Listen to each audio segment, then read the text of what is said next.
thought I'd mic up because that interaction was super interesting. Let me know in chat if you can hear me or not.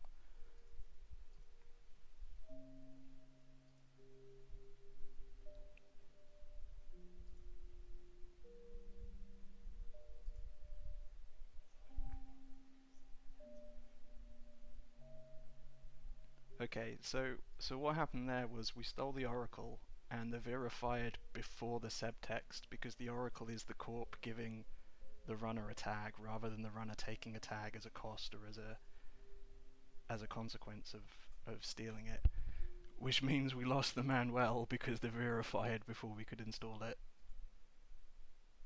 That is kind of wild.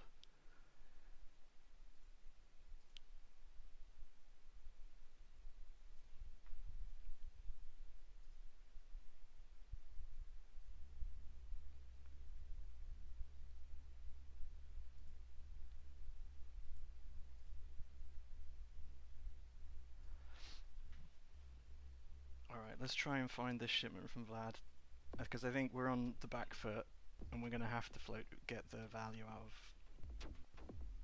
the Solidarity Badge clearing tags in order to catch up, so I think we have to take the risk of just getting punished. Okay. Oh, we don't even have a badge counter. Okay, that was done.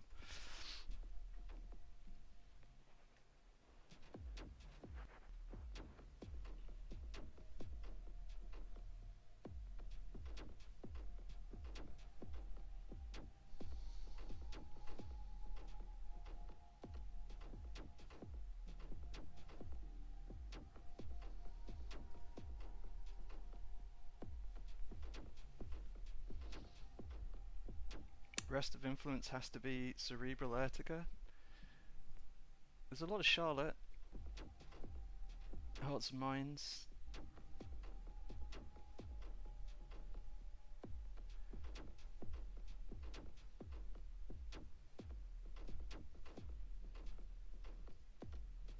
Oh, that's my bad.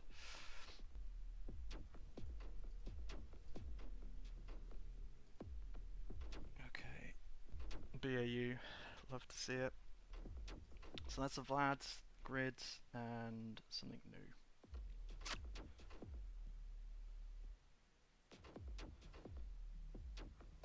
What's the plan here? So we'd still like to hit the shipment from Vlad out of hand.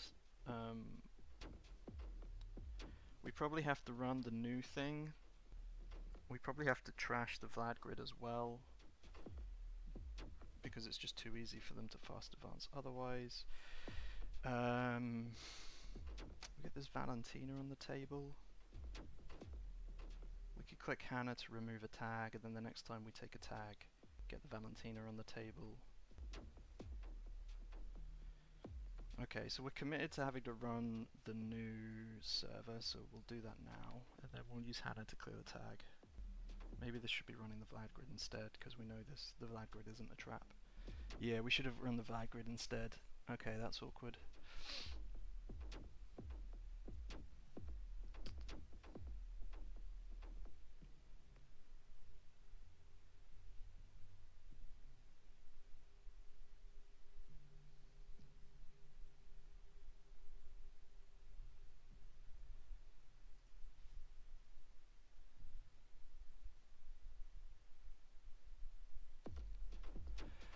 That's awkward. So we trash the Vlad grid. That's the next thing, because we have to do it. We go Botulus. We're probably getting this Amanuensis down, clearing one of the tags.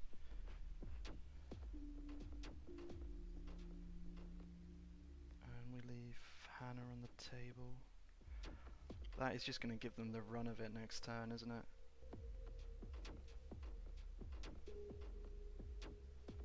Okay, well, it is what it is. So, fortunately, we know two of the cards in hand, like Messner Chesvo and Shipment from Vlad, and they don't really help the Corp here in any way. The Corp really wants to be putting some tempo assets on the board, but we've trashed like every one that we've seen. Okay, it does look like they found something.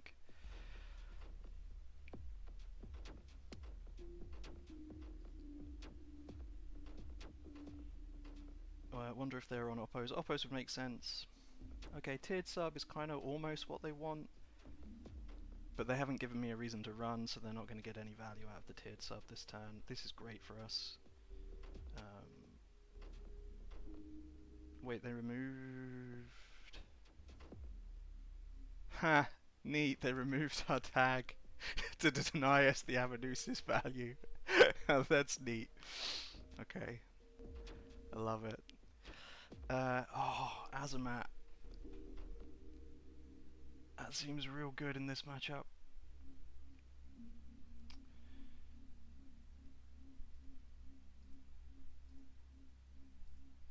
That seems real good. Maybe we should be trashing the tiered sub this turn with the Azamat. Hold on. I can go. Yeah, probably that turn should have been get the Azamat down and trash the tiered sub with the Hana click. Because we're going to have to trash it at some point.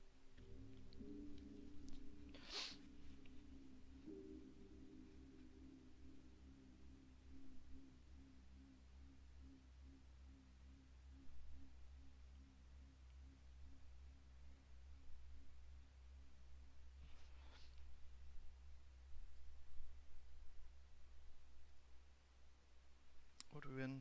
Okay, that's good. That's going to get us back in this game. Yeah, that's going to get us right back in this game. Let's go. See where they advance.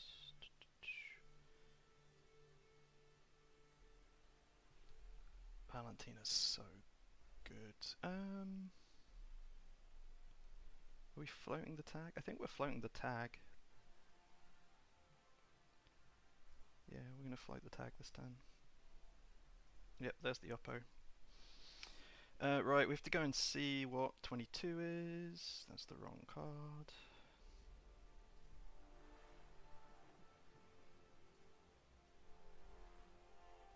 Okay, good. They're on the back foot.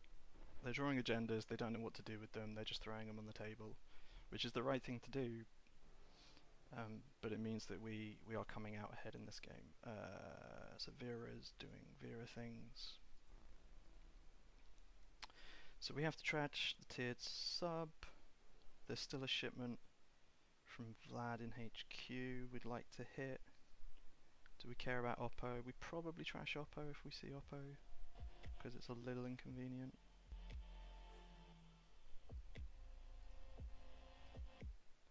Okay, see if we can find the shipment.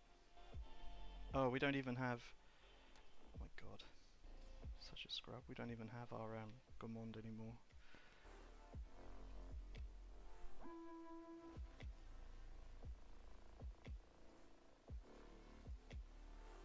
Right, do we clear the tag here, knowing that we're just going to end up clearing tags next turn anyway?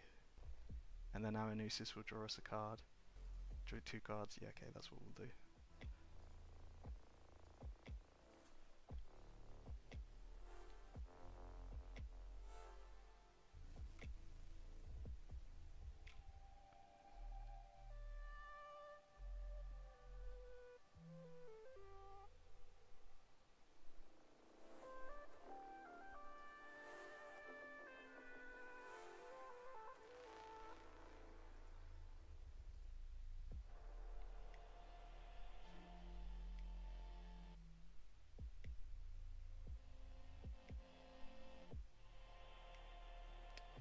Alright, we didn't get Oppo'd. New card on the boards. We might not be trashing. We're trashing this turn. I guess we could trash the Vera. We don't really need to trash the Vera. Alright, we're just going to save this badge counter because we might not be trashing this turn. Let's find out.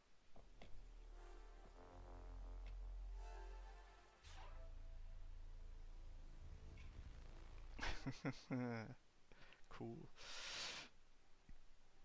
Guess we get Aerie down. Maybe we just win.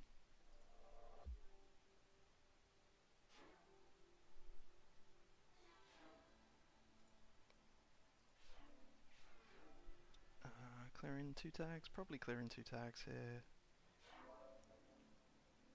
Just money up, I guess. There's not much value in us running HQ. I don't really want to take another tag to hit R&D. So we'll just clear 2 tags and money up.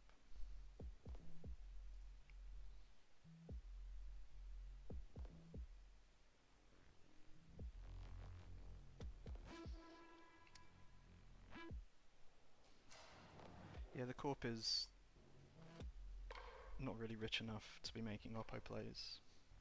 Floating 1 is fine. Yeah, floating 1 would have been fine. I think you're right. I felt a little greedy. Like I feel like I'm ahead, and I feel like floating 1 is maybe giving them away to get back in the game, but like it wouldn't be the end of the world. Well, that's not good for the corp, is it? Alright, we're just gonna do the same thing again. God. And we have a gourmand as well. Wow. Alright, we'll get that down.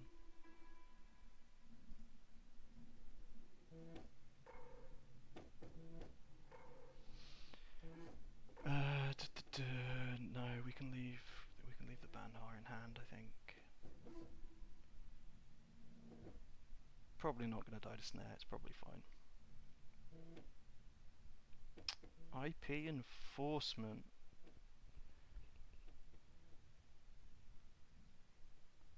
Okay. I think we leave this because I think shipment from Vlad is the bigger threat, and I'd really like to fight to hit that shipment from Vlad at some point. But happy to regret that later. Let's go see what server 25 is.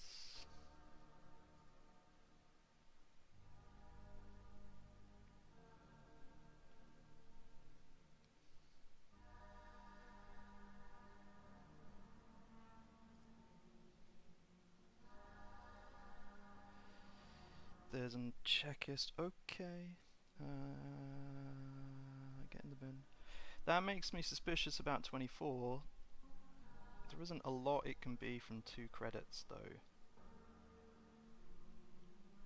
Like, from 2 credits I really don't think I care about 24.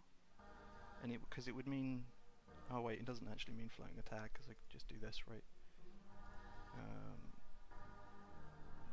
Yeah, that's fine. I can still clear both tags.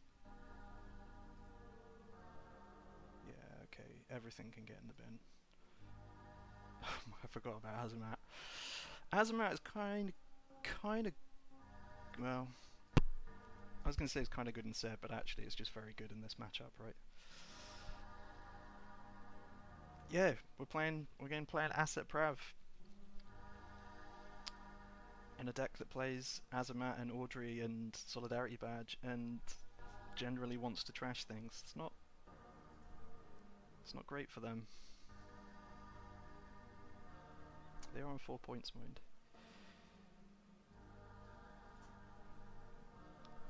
But the onus is really on the corp here to find a way out of this game, because we are so well set up that we just run every remote that goes on the table and it doesn't create a problem for us. I think I've burned through all the Hana. Is there one more Hana? There's one more Hana, so yeah, we're sitting pretty, I think. I guess we might run R&D. Seems unlikely. Yeah, so we're just checking all these servers. Yep. We just run all the remotes, trash whatever's there, and when the corp has to take an off turn, we hit HQ, try and trash the tag banishment out of hand. Wasn't rezzed, so we didn't take a tag. Oof, that is rough for the corp.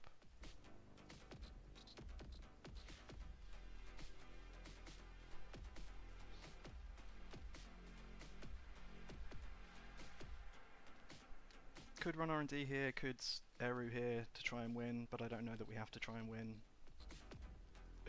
Like, there's always the risk when you try and win that something goes wrong, and I don't know that we have to here.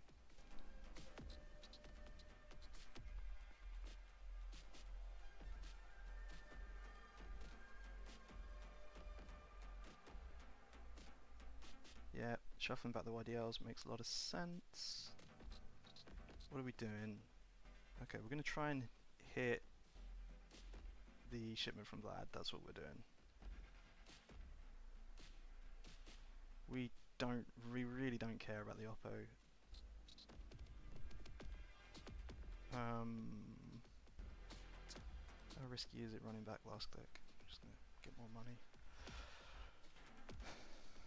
Prav doesn't have a win con to threaten you with.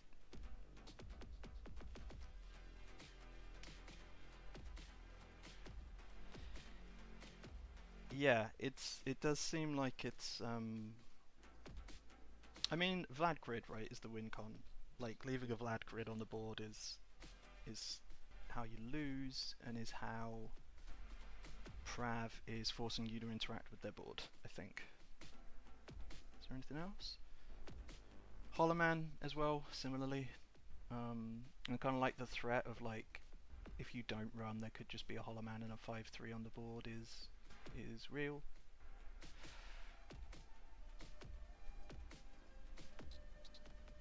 We took 2 tags. We don't have a Hannah. Okay. Oh, but we do have Solidarity Badge. Man, this just feels unfair.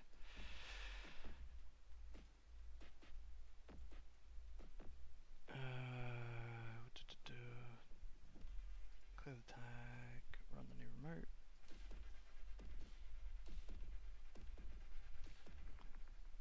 Maybe they don't have that.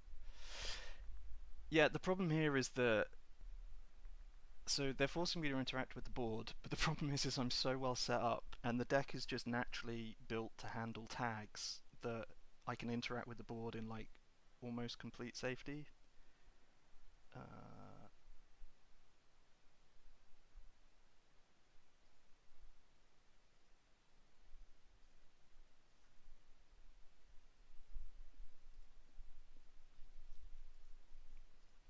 So yeah, I think we're just locked into this plan now. If we just run anything they put on the board, and if we have spare clicks, we hit HQ, and that's it.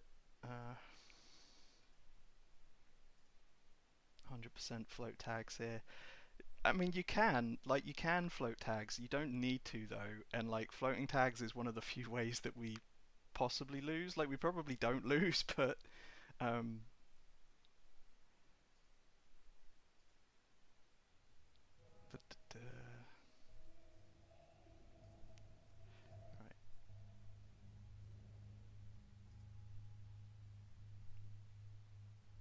R&D is free run. Yeah, it is. We could just try and win, but like it's boring. But we don't need to.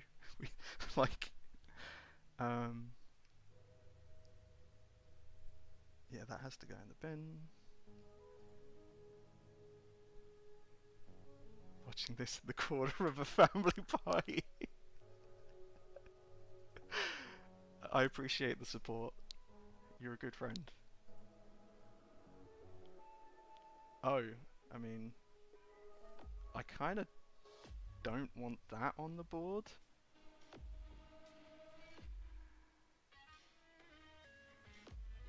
I mean, they can't res it, but then like I have to like interact with it. I can just crew it if it comes down. Like I don't care.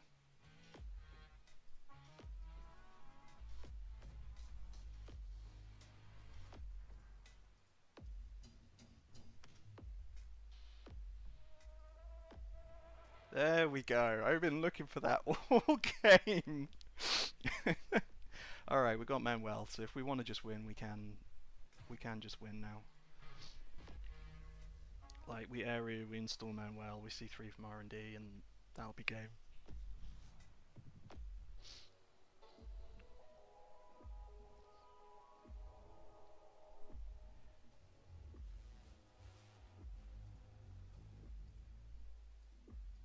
They are so poor, I don't think ice matters.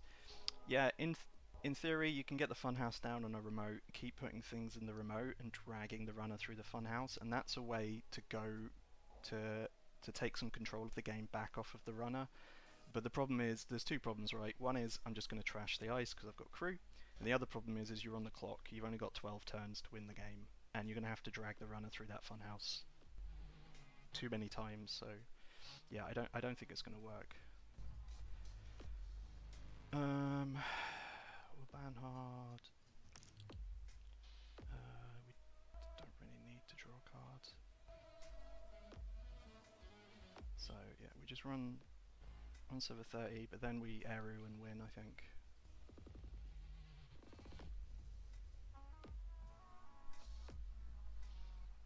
The worst way to lose is I can't say that word, idiosyncrasis. Okay, that's game.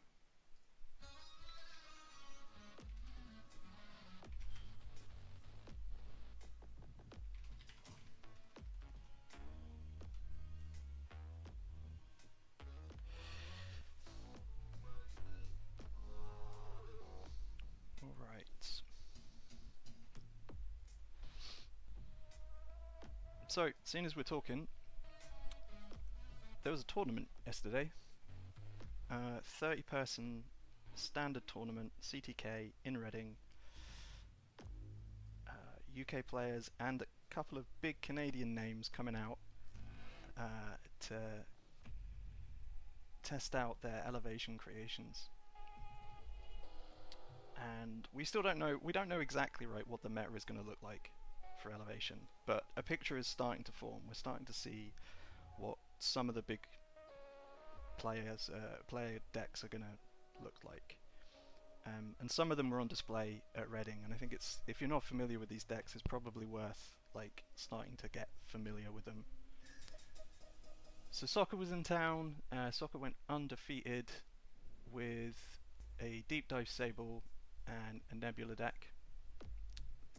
So if you're not familiar with the Nebula deck, you probably will be, because it's everywhere. It's like one of the most obvious decks out of elevation to build.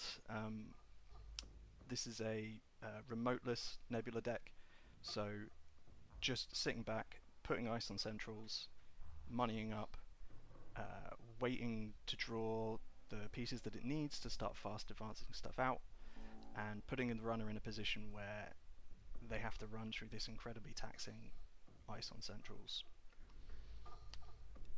It's a good deck. It's winning tournaments. It's getting wins. I think with practice, like, it's very easy to tilt against this deck. It's very easy to face off against this deck and to think that you need to run every time Nebula fits to Gemerlang, that you need to be running HQ or R&D to try and flip it back. I don't think that's true. And I think it's worth playing the Nebula deck to understand that that isn't true, and to get a feel for, like, there are turns when Nebula flips to Gemerlang and the Corporation player knows that if they stay flipped as Gemerlang, they're just going to use that extra click to click for a credit. And I think it's worth playing the Nebula deck just to get a feel for what that looks like from the runner side of things. Like, if they turn 1 hedge fund, they're very unlikely to score an agenda turn 2, even if they're on the Gemerlang side. Like, they're probably going to use that extra click to get a credit or to draw a card. So you don't need, even if like there's an uniced R&D, you don't need to don't feel like you have to run the R&D to flip them down again. If you're going to lose tempo or whatever, it might be more valuable just to set up. So, but yeah, that's a deck. It's a thing to be aware of. It's definitely a thing worth practicing as or practicing against. Deep Dive Sable. This isn't a surprise. Like a lot of us, just on paper when we were looking at the elevation cards, Deep Dive Sable is a deck that did pretty well at Worlds. I think it was top 16, I think, or almost top 16. Didn't really lose anything to rotation.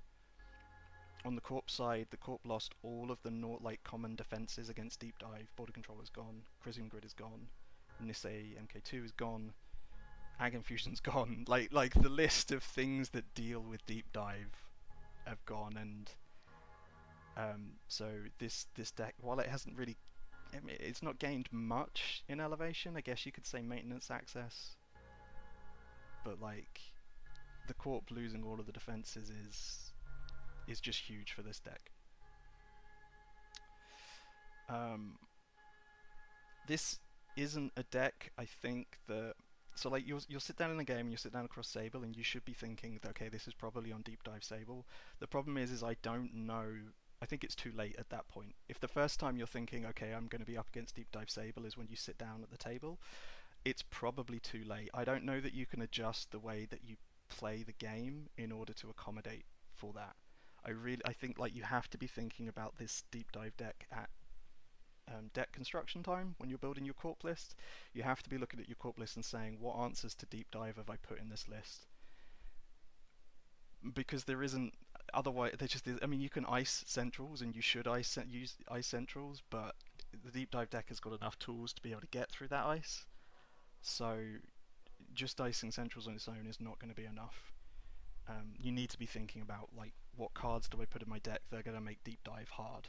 Like they're going to do net damage to knock deep dives out of hand, or I don't know. The options are really limited. Like, or they're going to punish if the runner like manages to steal 5 points but not 7. Do you have a way to punish the runner? And like, I don't mean completely punish them out of the game, like measured response or something like that. Yeah, it's tough. It's definitely something to be aware of.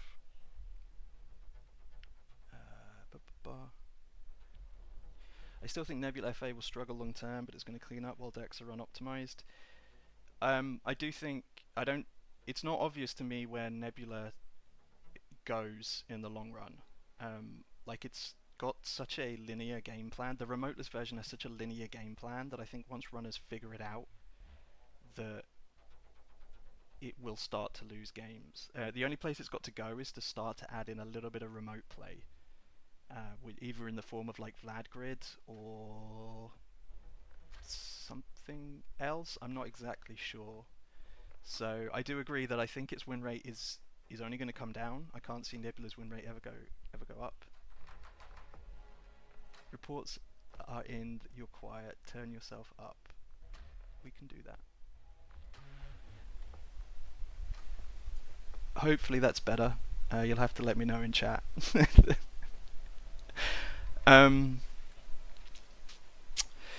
Yeah, I think Nebula's win rates are only going to come down. I can't see Nebula's win rates going up anytime, like at all. And like you say, partly that'll be as runners tune their decks and they get better, but also I think it'll just be learning the patterns, learning the lines, and learning that they don't actually need to flip Gamelang back all of the time.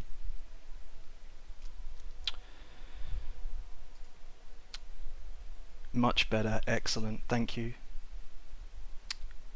Right, so those are the two big decks, Nebula and Deep Dive Sable. Those are the two things to be aware of. I think we are also seeing AU Company, AU Co. We're starting to see that deck form. You may have seen Snare Bear's been playing this on JNet a lot. This kind of asset AU Co. using... There's a combo here that you should be aware of with Blood in the Water and Powers That Be and Fat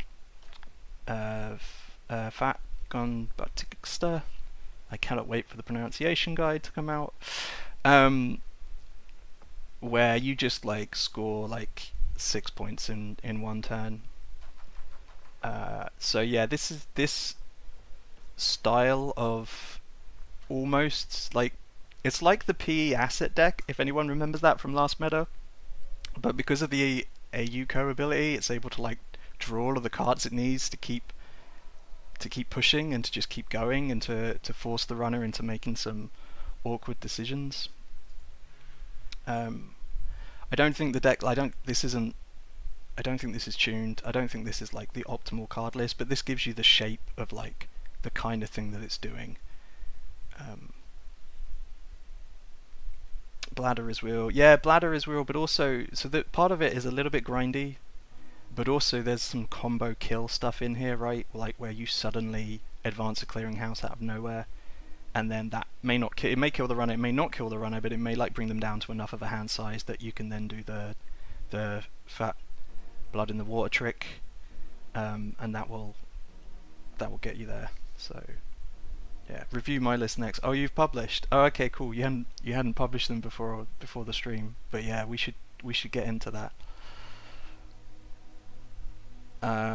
Control Seb. So I think this is a real deck. I mean, I've just been playing it. This like transfer of wealth Seb deck is like, Seb was a very niche ID last meta. I don't think Seb needs to be a niche ID anymore. I think the difference between Seb and Hosh is much closer than it used to be. Like last meta, it was you build a Seb deck and then you port the Seb deck into Hoshiko and it's just better. I don't know if that's still true or not. It might be, but it's not obvious to me that it is. But yeah, this Seb deck's really cool. Like, it has answers for Glacier, it has answers for assets. Its biggest weaknesses is quite slow in the early game. But if it can, as long as the corp doesn't rush away, like as long as we get into the mid game, then we have a good time. The reason you need to be aware of this is because of transfer of wealth. If you find yourself you're up against Seb, Ice HQ turn 1, you don't want to just lose to getting hit by transfer of wealth on turn 1. So yeah.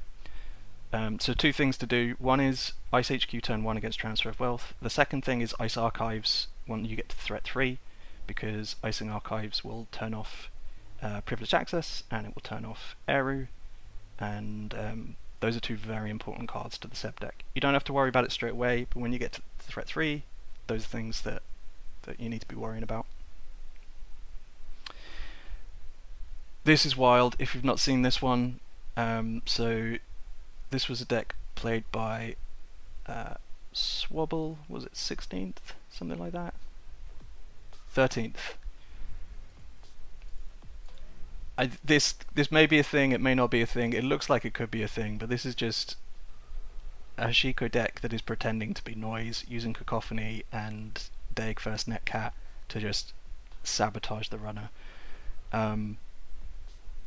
Again, this may be a thing, this may not be a thing. It looks like it could be kind of powerful, and if it is, it's just something that you're going to want to be aware of, that when you sit down across from Hoshiko, you may actually be playing against Essa.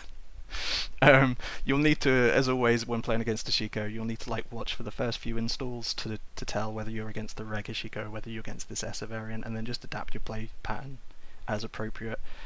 I don't know exactly what the right play pattern against this is, but my starting position would be take the play patterns you used against Essa and use them against this.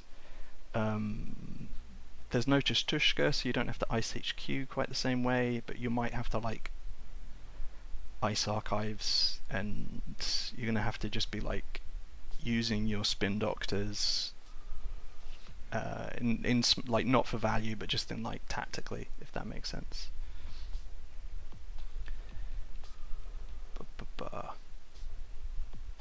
The downside is that Hosh and Seb are kind of the only Anarch IDs. I don't know, I think the jury's still out on Phoenix. Like, I've been skeptical about Phoenix since Phoenix was spoiled, but some players are really hot on Phoenix, so like I can see it. Like, I've had games against Phoenix where I'm like Nebula in particular, Nebula really struggles into Phoenix. So if Nebula stays dominant, I can see Phoenix being real.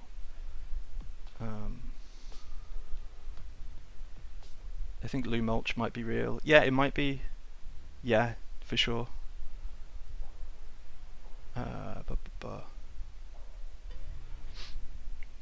Okay, so do they just get posted? Yay.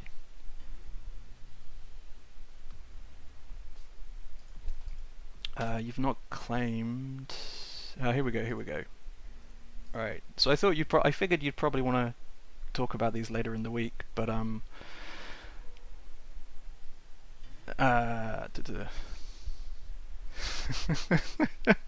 Road with the Seb hate. Yeah, it's weird. I'm looking forward to seeing Essa. At the moment, all the Essa players seem to be really hot on Phoenix, and I'm wondering whether that at some point will kind of like calm down and then Essa will come back again, because I don't think there's any reason why Essa guess I didn't lose anything, right? So two more decks that I think are good to be aware of is the, what are we calling this, like Rush PT Antoine. This is a deck that is just trying to get the Antoine trigger every turn for value by playing lots of like 4/2 agendas, by playing Idiosyncresis Charlotte, by playing Advanceable Ice. Turns out that like in the tier ranking of like value on how you use your clicks, where clicking for a credit is at the bottom, next up is drawing a card, next up is installing a card, and then advancing a card is right at the top. Like maybe even above playing a card. Like, so if you can get this Antoine trigger every single turn, you're basically playing 4-click Corp, which is silly. Like that, like it is just dumb, and it's very difficult to punish or to create situations where Antoine don't get their trigger at end of turn. So, like, this is definitely a Corp deck that you should be aware of as the runner. Like, I think if you're sat down across from Antoine, I would just assume that they are playing this kind of rushy list until they demonstrate otherwise, until they play Mitosis or something like that. Exactly how you deal with it is, I am not completely sure. Ideally, you want to lock the remote with, like, some form of, I guess, crew and light the fire. There isn't a lot of value in attacking HQ. Actually trashing things out of HQ is helping their game plan. So like, if you can't lock the remote, I think you're probably better off locking R&D and just stopping them from drawing the agendas. If they take an off turn, right, and they draw loads of cards, then fine, switch to attack in HQ, but they won't, because they want to stay below 3 cards in hand. So it's definitely a very weird play pattern as the runner going into this deck, where you are disincentivized from running HQ and really incentivized, if you can't get in the remote, to just try and win off of R&D.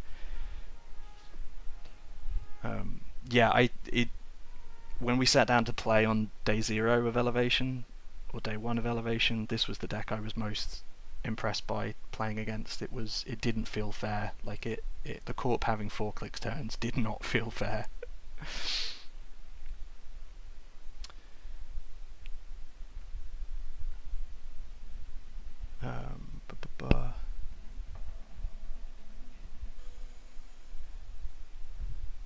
And then Reghosh seems legit. Like, we've lost our turbine, so our rig is no longer unfair, but it's still fine. We lost more, so we no longer have the disruption that we used to have, but that's fine. We lost labor rights, so we have to play different recursion cards, but that's fine. We still have probably the best economy engine in the game. Just really solid economy.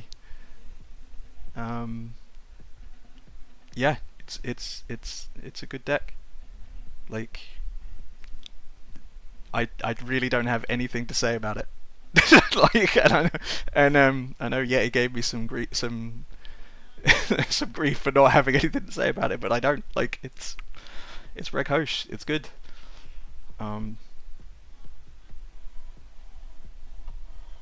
Yeah, that's it. Oh, we should talk about measured response a little bit.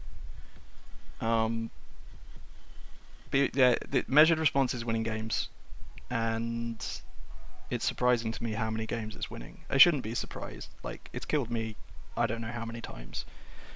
But it turns out staying on 8 credits or 4 cards in hand is really hard as runner. It just feels really difficult. Maybe that'll change as we tune runner lists. Maybe it'll be easier. But right now, measured response is winning games, so just be aware of that as runner. But like when you're up against Wayland, you should be thinking about measured response. Was it threat 4? Yeah, so as soon as you hit threat 2, you're at risk of opening yourself up to a measured response. So as soon as pretty much as soon as there's an agenda in either score area, which is like really early in the game, you need to be just aware of this card and trying to find the balance between, like, because you don't want to overcorrect and just click for credits for a turn, but like, yeah, just try and find that balance between putting on aggression and not dying to measured response.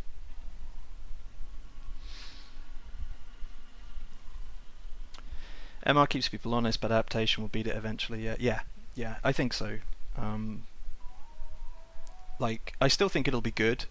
I think like this card is much better than I evaluated it to be during spoiler season, and I think it will still be good in like a month's time, 2 months' time, and through the meta. But I do agree that it'll fall off a bit. Like, it'll probably stop getting free wins. Alright, we should play some Netrunner. What do you want to play?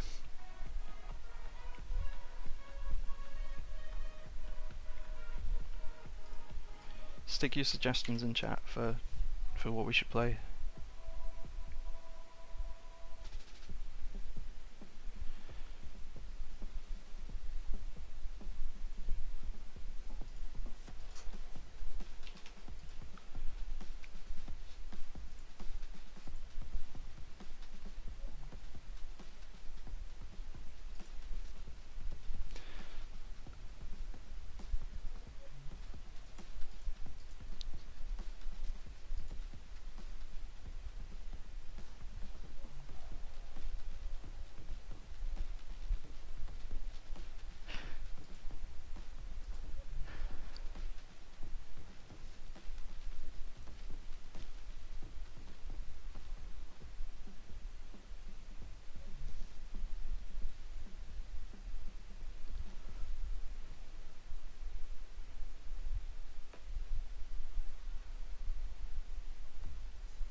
Oh, we got a game.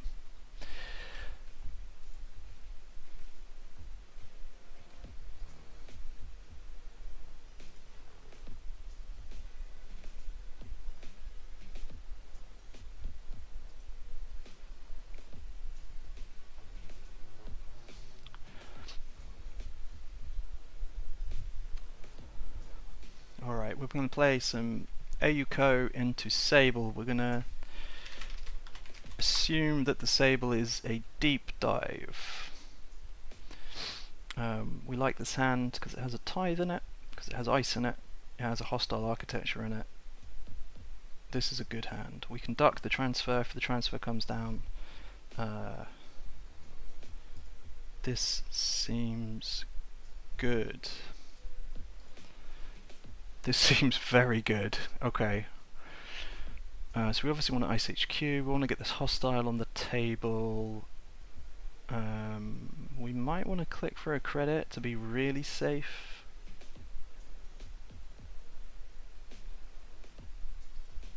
Yeah, we need to click for a credit to be really... I guess we don't need to click for a credit to be really safe. Alright, we do this. We put the hostile down with the Makoto on top. Seems gross. We'll figure it out from there.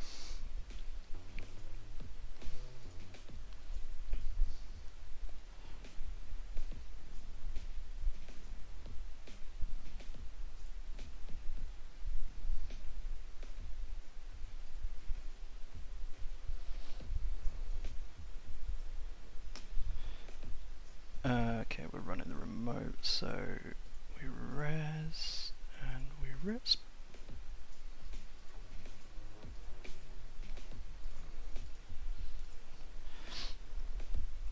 Mr. Surveyor, has your opinion of Phoenix changed since set release? Not yet. Like, I try and be open-minded about these things. I haven't played as Phoenix. I've played some court games against Phoenix where Phoenix has been really annoying. Mostly as Nebula. If you play against Phoenix as Ayuko, it's kind of weird.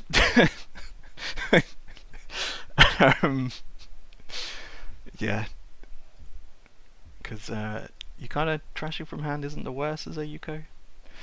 We can get this fat on the table. We obviously need to click for a credit. We could put Sting on the table, we could put Spin on the table. There's no bad options here. I get Spin on the table, we get more cards.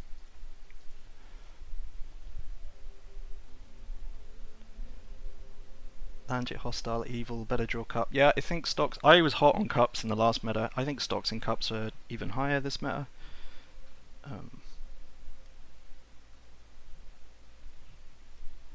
I don't know that they're high enough to play 2 in a deck, but I think they're high enough that you should be thinking about putting 1 in every criminal. Not every criminal deck. Maybe like 3/4 of criminal decks. And you probably should be putting 1 in every Shaper deck. Although honestly, I would have said that last meta as well.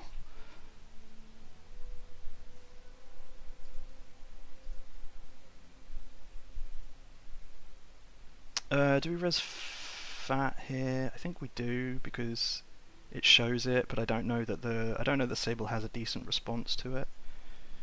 And the net criminal hates taking net damage. And if we can knock, okay, that's sad. Yeah, we just want to knock stuff out of hand.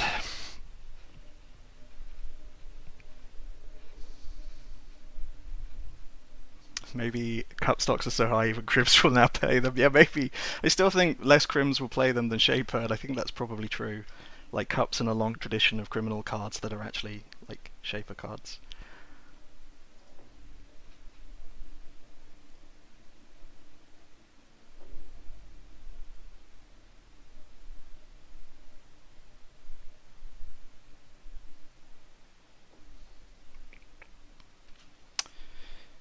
If Phoenix gets the taunt ban hard, it rips Nebula apart. I think even just the Phoenix ability on its own is the opposite of what Nebula wants. Can you remove zeros from Cat? Yes.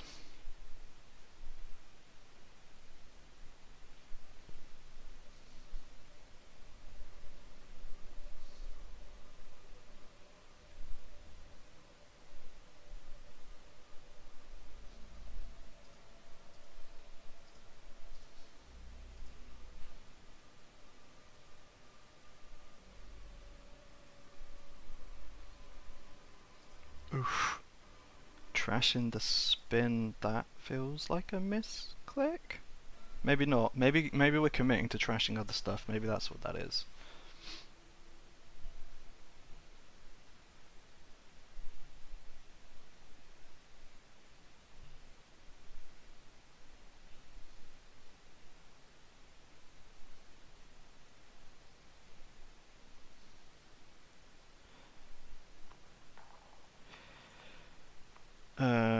Yep. Oh, okay. Bring them home is a card I'm testing, so I don't know how to evaluate it. But the hostile architecture is simply not getting rezzed. We do not have enough money to be thinking about that. So, okay. So we want to protect centrals against Sable value. We can put this sting on the board, and we need to click for a credit.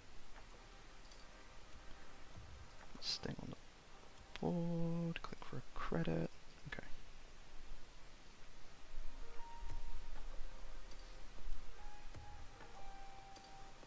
What is Cups? Cups is Cupulation, which is a criminal program, 1 to install. When you access a card that isn't an agenda, you can pay 1 to host it. And if you have a hosted card, when you access HQ, you can pay 1 to trash the Cupulation and access 2 extra cards in HQ. It is very good at dodging persistent effects like Amaze and Tucana, and nasty effects like the Hostile Architecture that does damage whenever you trash cards. It is also very good at applying HQ pressure, which is the thing that Shaper is missing, which is why I think every Shaper deck should be playing Cupulation. I think it's the best HQ pressure card that you can play in Shaper. What do we hit? We hit it doesn't matter. Cool. We will do some extra damage. We hit a maintenance access and a deep dive. Deep dive confirmed. And this is one of the reasons that I like a Yuko, is that we're incentivized to play net damage, and net damage is one of the best answers to deep dive. So yeah, we're just going to do incidental net damage all through the game, and it's going to make it really difficult for the criminal player to manage their hand. It's going to make it, which is going to make it very difficult for them to land a deep dive.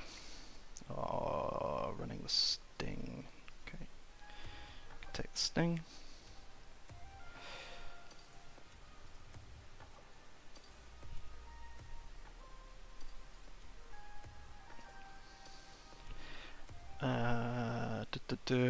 Sad. I want all of these cards. That is sad. I think we're throwing away the measured response, but I'm not happy about it.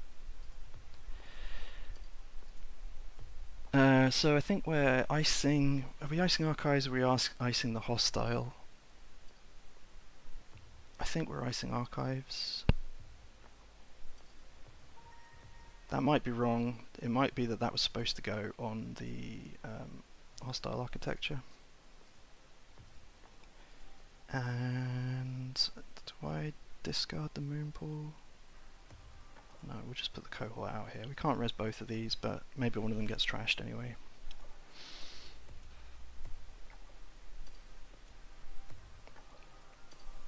Capellation has no business being in Miss T deck. Yep, I think that's probably true. Is Miss T better than Barry? I hear that she is. I could believe it.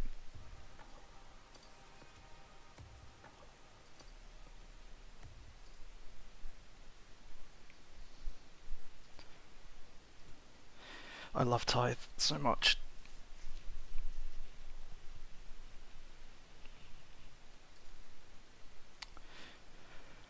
Do we want Bladderwort or Cohort here? I think we want the Bladderwort because we've got our two AU co-counters. So, and this will give us another counter anyway. Yeah, we want the Bladderwort.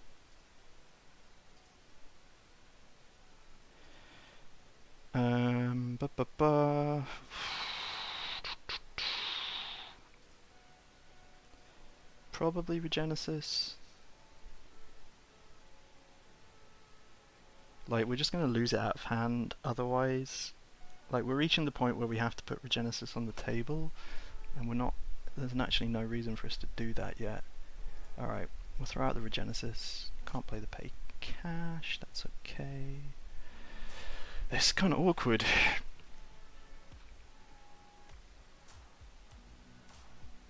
So,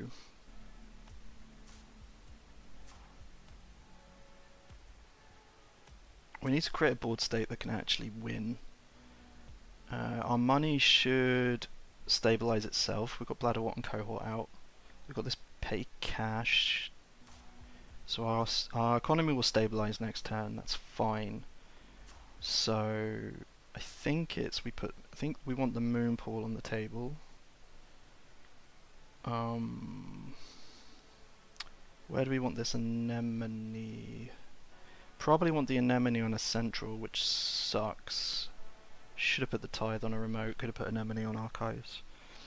Because I really need a credit to res, so we could just put another cohort and fat out, but it seems like putting fat out is worthwhile because it's such a high value trash, but like I just don't see the cohort getting trashed, and I don't know that having double cohorts is going to help us.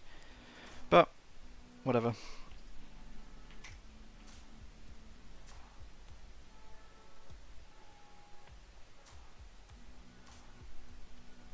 I played against Acid Spam decks as runner. It felt really bad and unfun. Is there something I'm missing? It felt like I had to play Corpse Game and not using my win conditions. Felt really bad. Yeah, that's... So, I 100% agree with half of what you said, so I guess I 50% agree with what you've said. You do have to play the Corpse Game rather than your own game. If you try and play your own game against an Acid Spam deck, they will probably like deploy their win before you deploy your win. So I don't know exactly what kind of like you should still play runner decks that have a win condition, but I would encourage you to play runner decks that don't just have a win con, like aren't all in on one win con, and just like have a robust economy engine, have a good draw engine, and because it's those things, those kind of like fundamental runner deck building things that will give you the play into the asset decks, that will give you that space to be able to respond to what the corp is doing, rather than being all in on your own game plan. So I have always really enjoyed running against assets, but it is a very different game because, as you say, you have to play the you can't just deploy your own win strategy. You have to interact with what the corp is doing. And I think once you do that, you might start to find those games more fun. Like for me, they're the most engaging games. They're the games that I enjoy the most as the runner.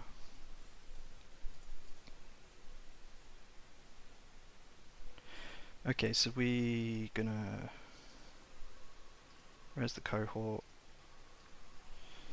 We will always do AUCO first to give us more options. We're throwing this cohort away. Don't need it.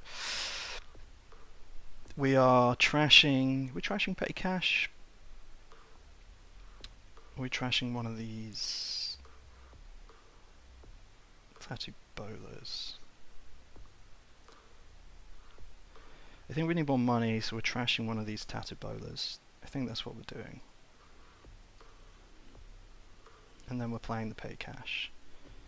And then we are...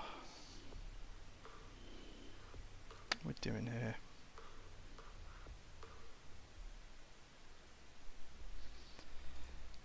Really would like a Fuji in the bin at this point. So...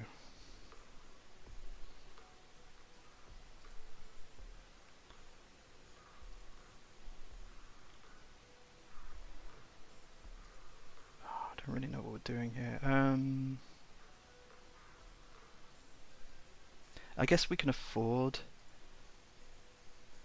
to put ice on centrals now. The anemone on the central is just really valuable, so we'll do that and throw out a spin. We're in a bit of a holding pattern while we get some cohort value, and while we need to create a way to score this blood in the water or score a regenesis with a Fuji.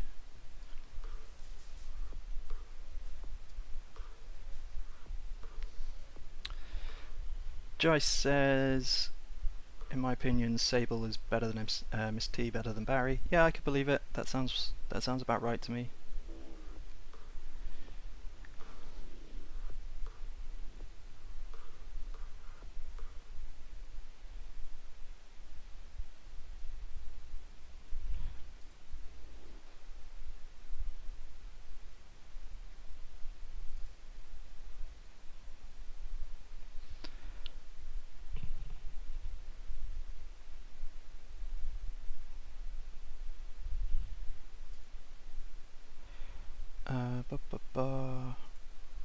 Okay, going into archives.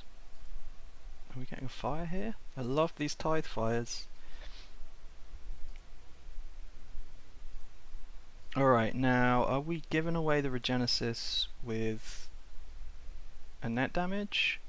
Or are we spinning it back? I think we're spinning it back because otherwise they just win off of stealing a Fuji.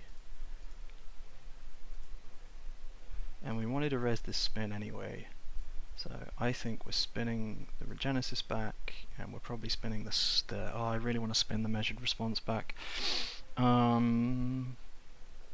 So I will. I think spinning the spin back is maybe a long game play, and AUCO does not have a long game. Like AUCO pretty much says on the ID, you don't have a late game. Like you have an early game and you have a really powerful mid game, and if you haven't won by the end of the mid game, you've just lost because R&D will be empty. So we're not going to bother spinning back the spins. We're just going to spin back the stuff that's going to help us win in the mid game.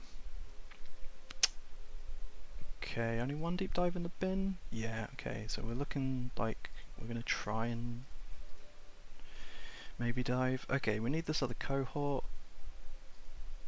now, hopefully. So what have we got? 1, 2, 3, 4, 5, 6, 7. I don't think we're AUCO here. I think that's too much gas. I think we're just going to cohort.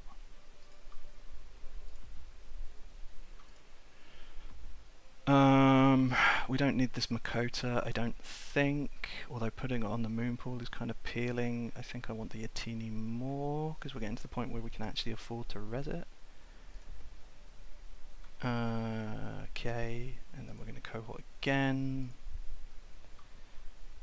Powers is part of the combo. Bladderwort is a massive problem for them.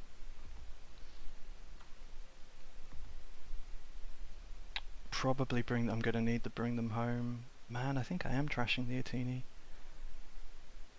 Well, that sucks. No,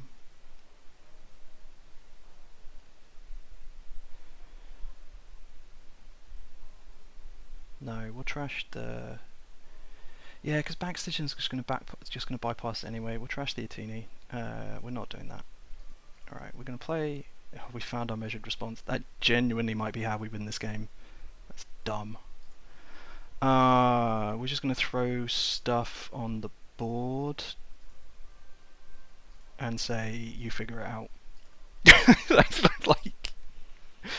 Like, probably when we do this, we just lose off centrals, but it's not obvious to me that there's like, we're in a bit of a holding pattern, waiting to draw.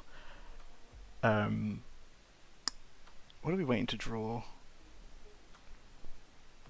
Like Fuji or Front Company or something like that, or maybe another Reaper. Like, it might be from here that we can like fire a Reaper function and get a Blood in the Water scored. It might be that we have to bring them home next turn. That might be a thing that we have to do.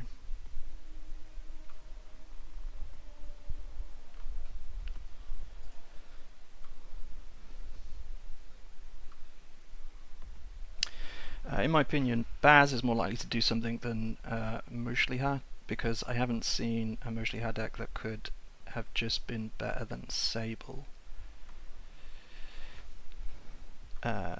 Barry is tough to evaluate. I like Barry a lot, and I think Barry is a great deck to put in the hands of new players, because you can give them deck and you can say, hey, this card's called Boomerang. As long as you have this card in your hand, go nuts. Like, run wherever you want. You really can't, you really cannot go far wrong. And I think that's great.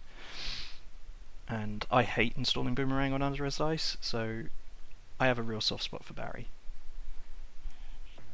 That being said, Mujliha draws cards, and if there's one thing that Criminal needs, it's drawing cards. So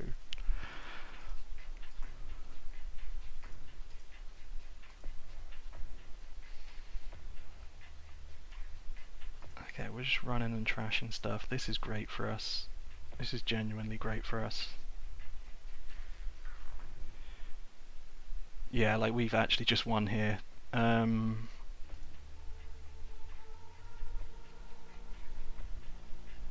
Oh no, we haven't, because there's no Reaper the Reaper function got trashed. We haven't won here.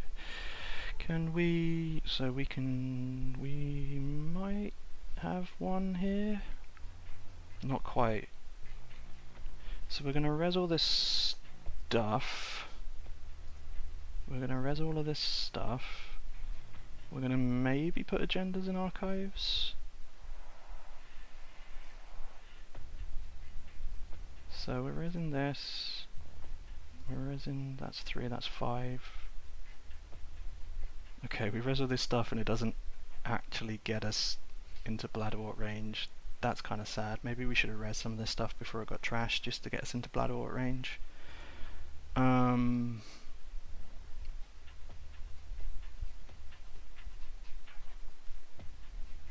Okay.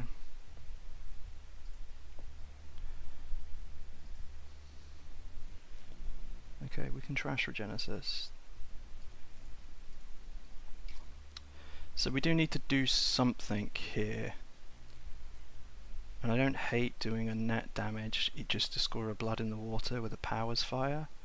So I think that's what think that's what we're doing, and then using the powers to install a Reaper function. We're using Moonpool. God, we may even be using Moonpool to do it. Just to get more stuff on the board. And then because we need to get this Tatty Bowler on R&D, because otherwise we're just going to lose on R&D. Okay.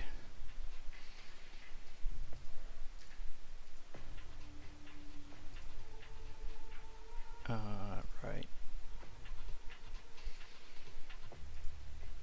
This has been a weird game, like, choose up to 2 cards from HQ to trash, so we trash the Regenesis.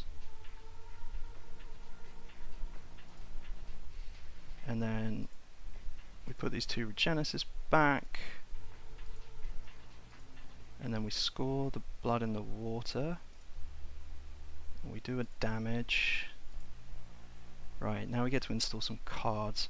So we could put the Makota on the Fat, because I think Fat's going to be essential to how we win this. I don't know that it actually helps this Fat to survive. We could just put Reaper functions on the table. We don't necessarily have the money to make that work, but maybe. We could put Bloodwalk back on the table to get that money.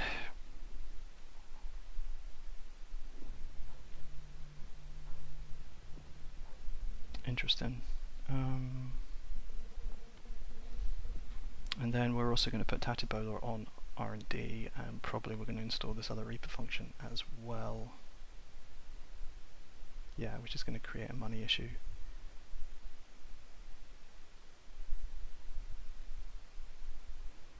Okay, more money is more good.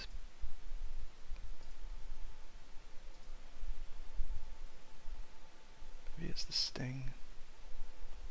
Yeah, okay, it's the Sting. Okay. So we're just trying to create a situation where they make a mistake. And if they make a mistake, we can play the measured response and we just win.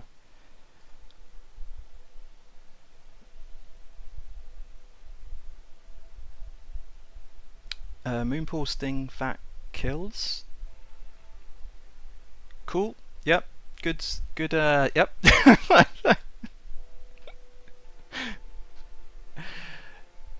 That's embarrassing.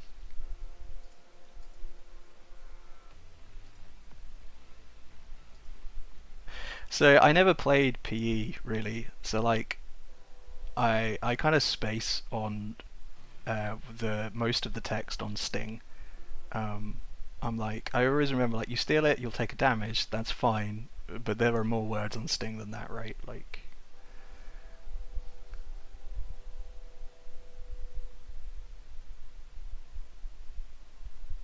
we can Moonpool the Sting and powers of blood. Yeah, I feel like that's a line I should have seen, because that, like, is just staring at the cards in your own hand rather than staring at the cards in your opponent's hand.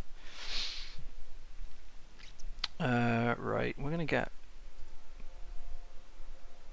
one of our Bladder Warp Fires, which is something.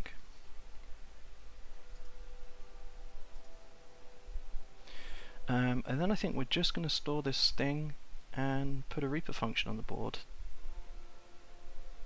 I don't think we're going to fire a Yuko here because we're running out of cards. So we fire the Sting, fire Fat. Did we win? No, we didn't win. Cool. And we're just going to put another Reaper function on the board, and yeah. And now the runner's in a position. This is why the bring them home is kind of appealing, is because it puts the runner in a position where there's nothing they can do but draw cards for their turn, which is exactly the position we want them to be in.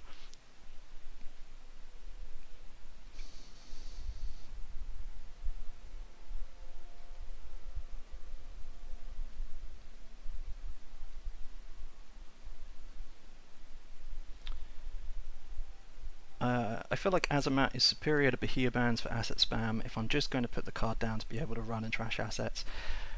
Azamat seems really good. Like again, this is another card that I think I undervalued in Elevation Spoiler Season, but Azamat just plays weirdly so much better than Parishia played. Like, splashed it in Seb. Obviously, it was splashed into the Reg Hosh from Sunrise Elevation, Sunrise Tournament last weekend. Look at the top 3 cards of R&D. Like, maybe we do here. Like, we need something that we don't have on the board. We've got our Reaper function. Otherwise, it's yeah, I think we do here. This might be greedy. Wow. That's awkward.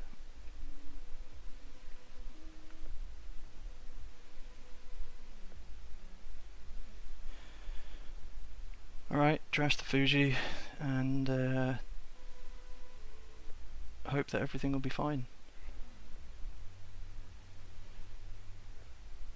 Pay cash for money, Anemone on archives. We are way too poor. Sting on the board. We are rapidly running out of turns to win this game.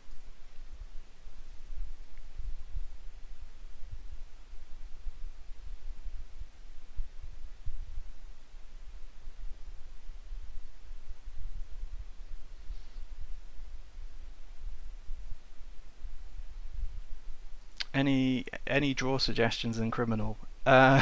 Nope. Class Act. I am a big fan of Zenit Chip, but I'm not saying you should be playing Zenit Chip. I'm just saying I am a big fan of it. Criminal has never had good draw options, and that's fine. Like, okay, we just win. GG. We can win however we want, but let's win this way.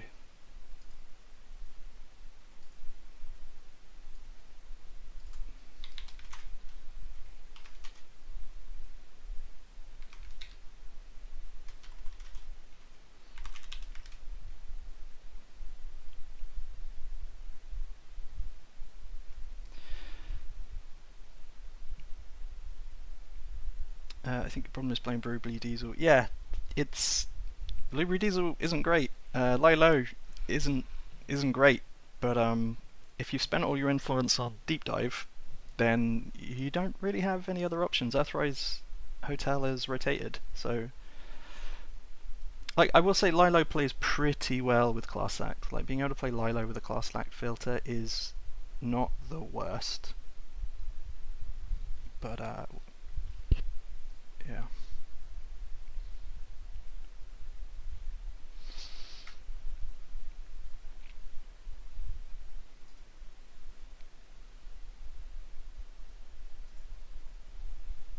Alright, what else? What else do we want to play? Any requests?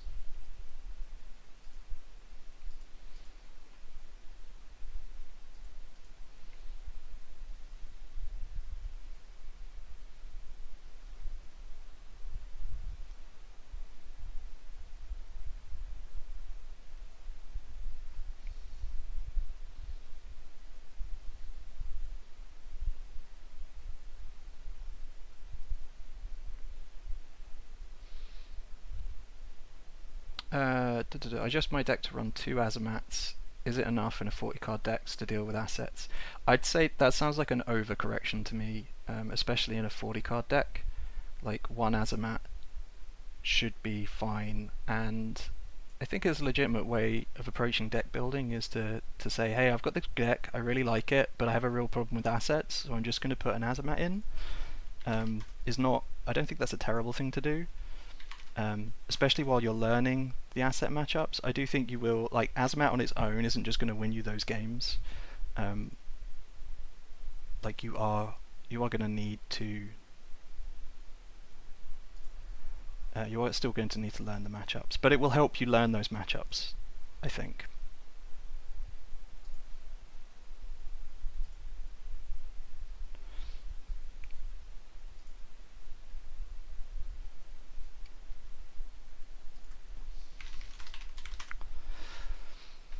Okay, we're up against a Nebula.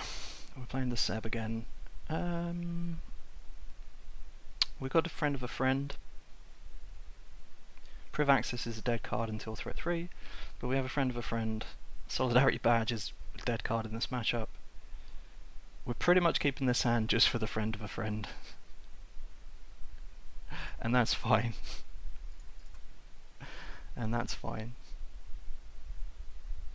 Do we still have yeah, we still have the deck list up. I think this is what we're playing. No, it's not what we're playing. We're playing an Azamat instead of a Tread Lightly. We'll take that away because it's just confusing. Really? Turn 1 nano management. That seems yeah, okay. That's what I thought. Okay, great. Good to know though. Okay, so if our opponent hadn't shown us the nano management in hand, we would probably not be incentivized to run R&D here, because it's kind of like unlikely that they have the combo from turn 1. Knowing that they have the nano in hand, we are now incentivized to run R&D. So, but maybe it's a ruse. Maybe that's all part of it. So when you get this friend of a friend down, we're going to take a tag, then we're going to clear a tag. We're probably going to draw, play Steel Skin. I guess we play Steel Skin. Okay, Gourmand. Okay, we still don't want to run this turn. Is there a way that we can get Solidarity Badge to clear a tag instead of drawing us a card? Are we happy floating a tag? I think we have to be happy floating a tag. So it would be Badge, Gourmand, run R&D.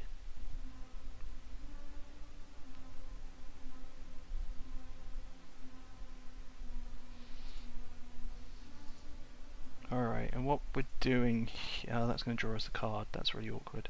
Okay, maybe we're just setting up for next turn, that's fine. Okay, that's fine, we're just setting up for next turn. So next turn we're going to try and take a tag. We're going to try and trash a card with Gourmand, so that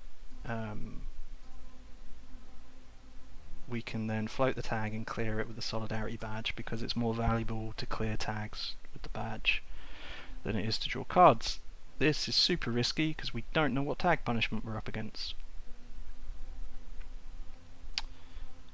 But that's okay. Do we draw? I think we can draw.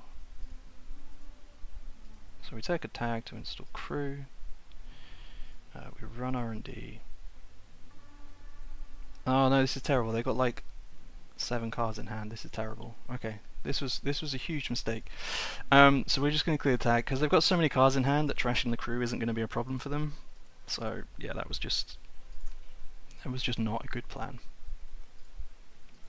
We'll just live with getting a badge draw.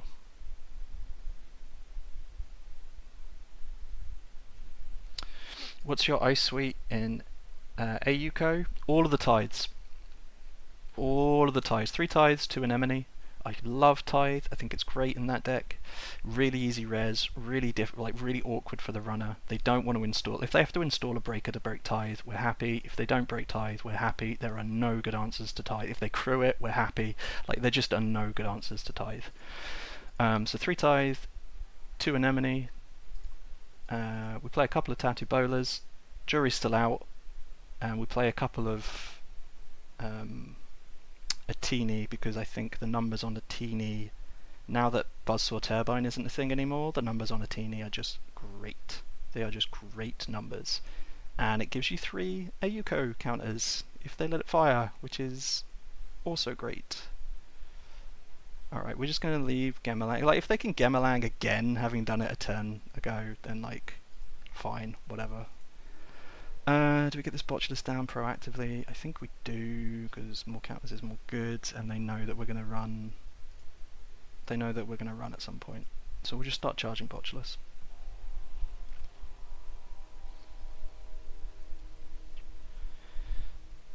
Really? They're going again? They're just doing it again, with a king making this time. Alright, I guess we just lose.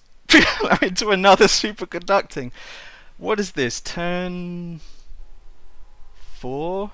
Alright, now in fairness, the first superconducting drawing you into what you need is not unreasonable. Like, it's that thing about every Rashida knows more Rashidas, right? Like, the first Rashida finds you, the second finds you, the third. But, like, come on, like... what actually was the combo card there? It was another nano management? Did they not nano management? Oh, they didn't nano management the first time. Right, okay. They must have, Wait, how did they do it the first time? I'm just not playing. They petty cached it. Okay, fine. Sure. Sure.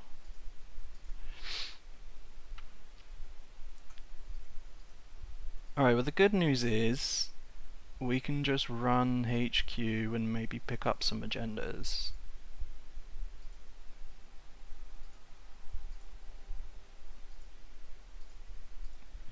One agenda. That can get in the bin.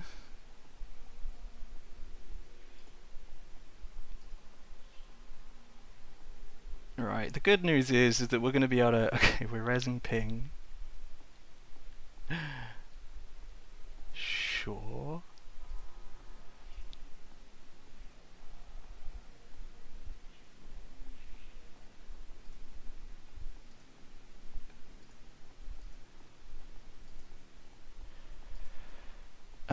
We're removing one of these tags because we don't want to lose to shipment from Vlad.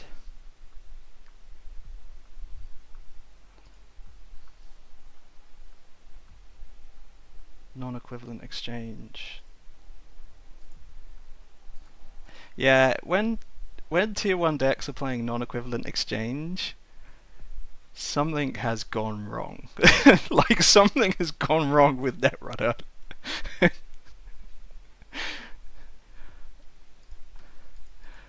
Okay.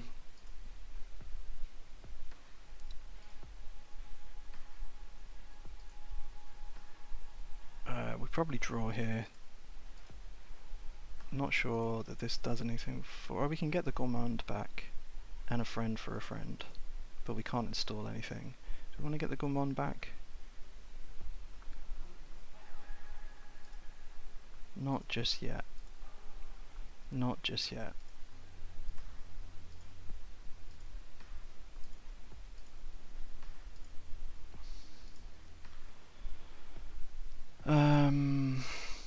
Right, this means we can get one HQ access a turn. Yeah, we just keep going.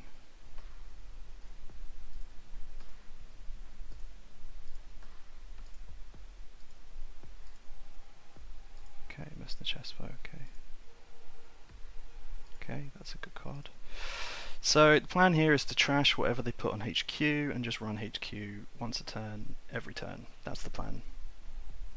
Non-equivalent exchange says, my deck is so good that I don't care about your deck. Yeah, that's not healthy, right? That's a bad sign.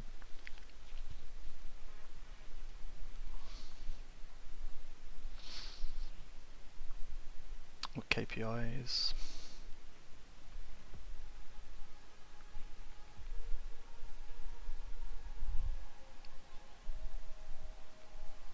I think KPI is great in this deck. The mode where you install ice ignoring all costs is just great. The fact that you can use it to fast advance stuff when you're Gemerlang is also great. Is it like, there's 2-inf, so you know, it's not nothing.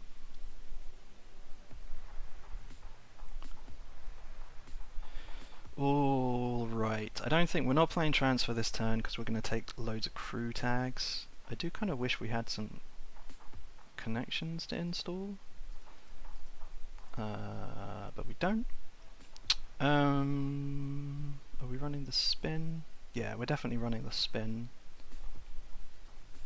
Are we drawing? We're going to have to clear 2 tags. So it might be draw, hoping we find a connection. We run in, we trash, we clear 1 tag. hot. Okay.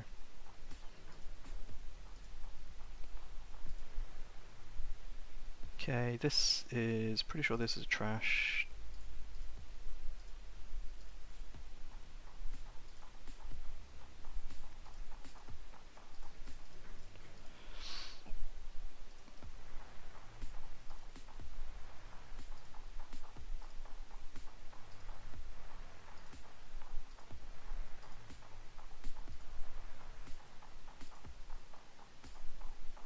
I don't even know that we need to remove one tag. I guess we kind of do at some point because Seb only fires if you don't have any tags. We're trashing crew. It's fine.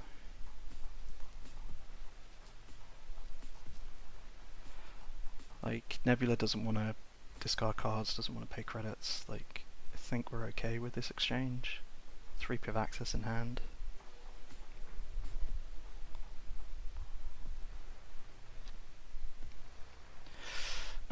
It's worth pointing out the soccer built this deck while on holiday, so the cook might not be that even.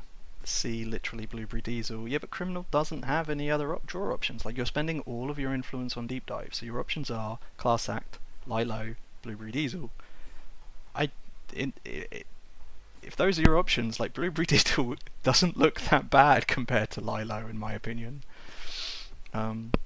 Especially when, in Deep Dive, you have even more of a hand management problem than you do in other Criminal decks. So actually being able to, maybe you don't want to, in certain matchups, maybe you don't want to have all 3 Deep Dive in hand, because there's other bits that you want to hold in there. So maybe filtering one back into deck is okay. I mean, trashing that, giving me the Botulus back. I understand why they did it to save the install cost, but I think they needed to leave the ping on the board just to have the Botulus pinned, because now we're still Nebula. So okay, I'm not doing it this turn, but next turn it will just be get the Botulus back. We do this, force the spin. Probably play Friend of a Friend. We're probably using Friend of a Friend to clear tags because we've got all this tag generation already. I don't know that we necessarily need the buffer drive, but I always regret it when I don't play it, so we're just going to play it.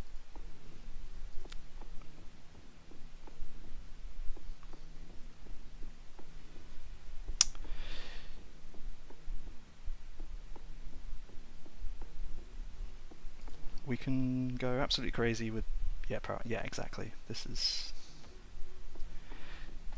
is it. We probably get the Botulus. We kind of want the Gourmand, but we probably get the Botulus.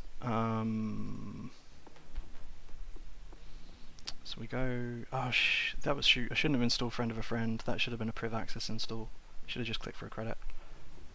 Ho hum.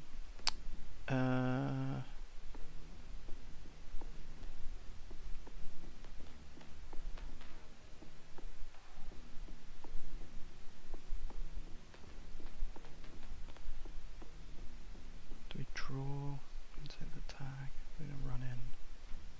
Probably fighting a tag anyway. There! Never mind. Everything is fine. So, we're going to install Manuel, we're going to install a crew, we're going to install a Botulus, this is going to be a Messner Chesvo. So we are going to lose 3 credits, which is fine. Better not be a sentry. Do we transfer? I don't think we transfer.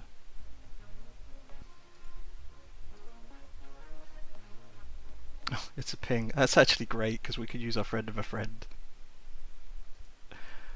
Oh, I can't believe we just swapped a ping for another ping.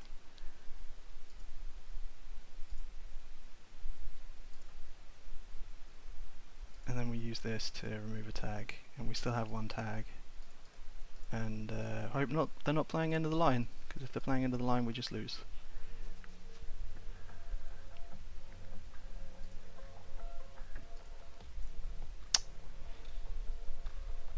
They don't know that Ice Archives into Seb Pain. Yep. So again, if you're playing against Seb, two things: Ice HQ turn 1 against Transfer of Wealth, Ice Archives at threat 3 to block Eru and to block Privileged Access. There we go. It's come down now. And we are Gemalang. Okay. So, we remove a tag, we will draw some cards, which is pretty good. They have enough money to res 2 Chespo, which is awkward. We could force a res on Archives, but it would cost us a priv access. So we're probably doing it the other way round, where we force reses elsewhere. The Messner Chespo faceplant kind of sucks. If we're gonna run, we want to do it before clearing the tag because of Manuel. Oh man, this is awkward. Can we buffer drive anything? Not really.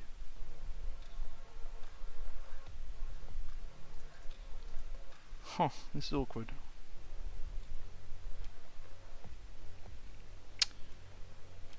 Maybe we needed to double priv access last turn. No, I wouldn't have had enough clicks. Okay.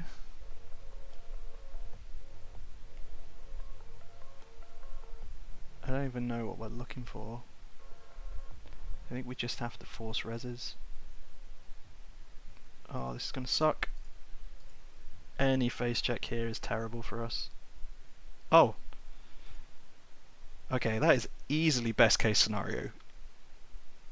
Like, easily. Like, if we really want, we can just run through it. And actually, maybe we do just have to like go tag me and run through it.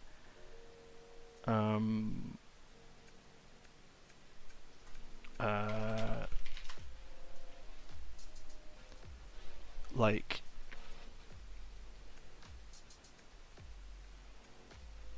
okay, no, this makes sense. So what we're going to do is we're going to run HQ. We're just trying to get a res here. The res is going to suck for us, but we're just going to try and get them off of, like, below petty cash money is what we're trying to do. Oh, we knew it was going to suck for us, but we didn't know it was going to suck this much. Rip. Does it shuffle? No, it adds it to the grip. Okay. That's actually not terrible. I mean, we're not getting into HQ anyway.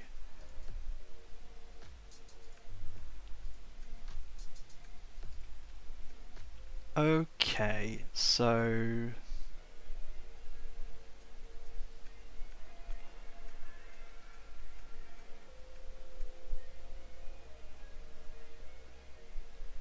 I don't think I need to flip you back from 2 credits. That could be wrong, but I don't think, like, KPI is the only thing you can do from 2 credits.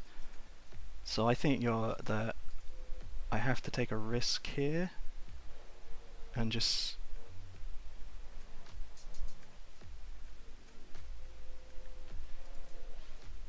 so we'll remove a tag because it draws us some cards. None of those cards help. We're going to get the Botulus on the F2P. Yeah, that's what we're going to do. We're going to get the Botulus on the F2P. Yeah.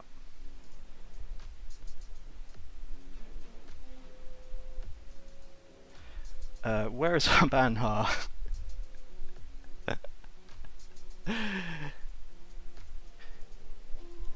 It's fine. What did we do? We non-equivalent exchanged. Sure. We hedge fund. Sure.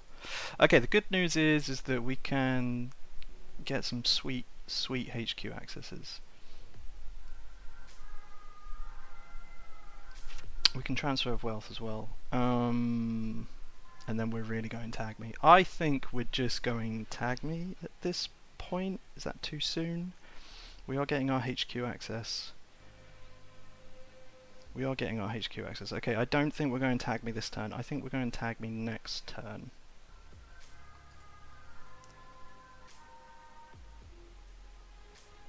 we're going to take a tag of crew.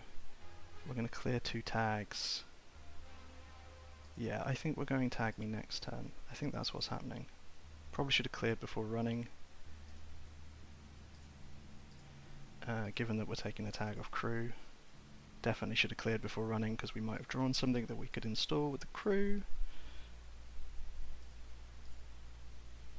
We don't actually have the money to clear tags anymore. This is all very silly. This was all very silly.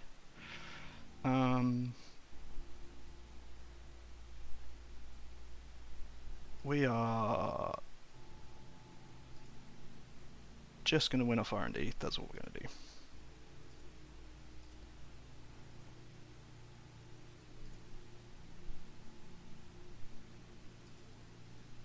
Okay, GG.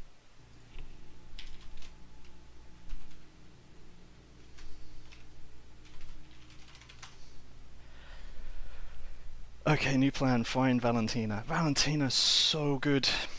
So good. Always makes me happy when I draw Valentina. Surely we clear tag first. Yep, absolutely. Should have done.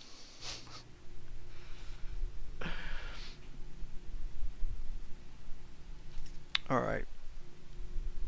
I think we can play some more games. Any requests in chat for anything to play?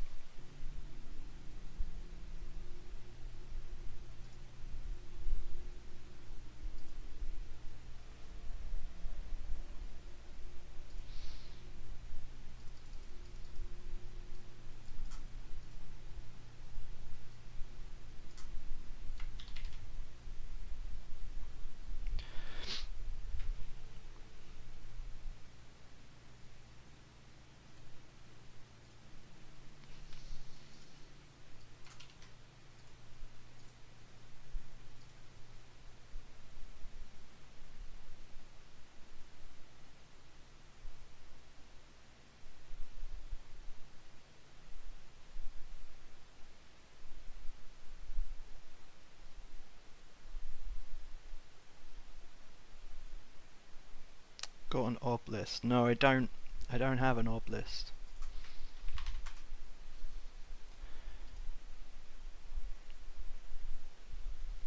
I don't have many corp lists actually. I just have the asset AU list and a king making list.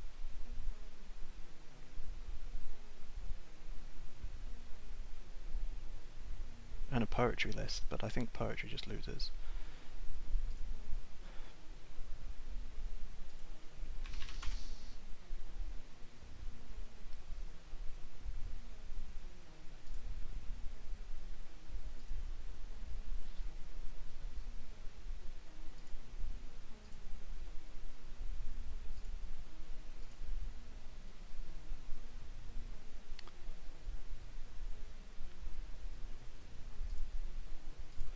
Alright, we're going to play the poetry.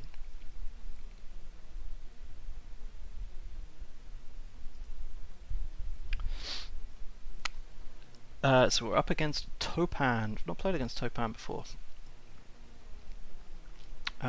Playing a asset poetry list. I will find the deck list, what I hope is the deck list.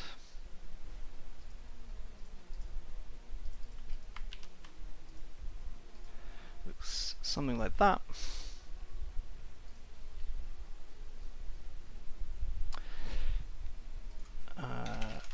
So this is more of like a sports metal poetry list than an Acer poetry list, because I think the poetry ability kind of like leans us in that direction. We got cohort, we got drafter, we got top down. This could be worse. Like, so similar to the asset, to the AU company list, we're just going to be throwing stuff on the board and saying to the runner, you figure it out. To that end, we will top down.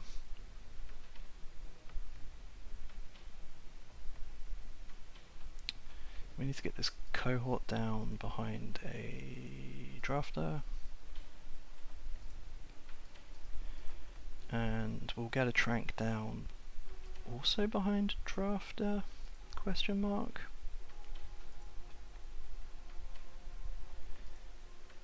And then we're going to be a credit short from actually doing anything that we want to do.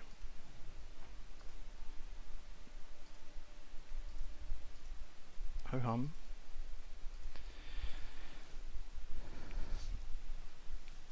So yeah, we're a credit short from actually being able to res a drafter and res either of these, Tranquility or the Cohort, which sucks because you really want to, if you res drafter, you really want the Tranquility home grid res so that you can get the value off of that. And this also means that if they run the Trank server, we just don't res the drafter because we want to res our Cohort. So this opener is kind of weak. But yeah, so probably the Tranquility home grid here just gets trashed.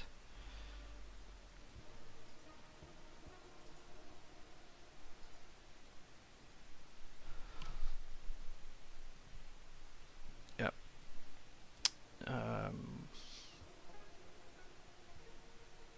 This is fine though, because it means, okay, this is fine because now we can res this drafter, we can get our Tranquility home grid back.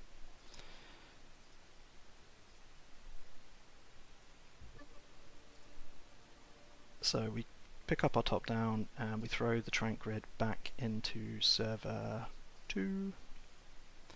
We lose our Cohort, but the runner has lost, what was that, 4 credits and then another 2, so 6 credits. So the runner's lost 2 clicks and 6 credits. So we are okay. Oh my god, incredible, amazing, absolutely amazing. So this is a really easy turn. Just rebuild our board exactly the way it was, and then use fully op to bounce back. Probably drawing 2 cards. I don't think we need to draw cards here, I think we just need money. Like, if Mega Pre gets stolen, we install powers. If it doesn't, we cohort the Mega Pre and we draw cards. Yeah.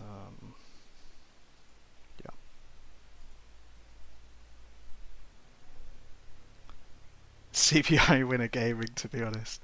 Yeah. Yeah. Better lucky than good.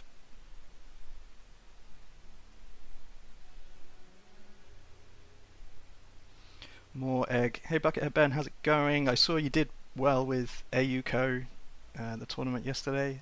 You are playing pretty much the same list that I would be playing if I went to a tournament. Not necessarily because they're the best list in the meta, but because I think they're the most fun.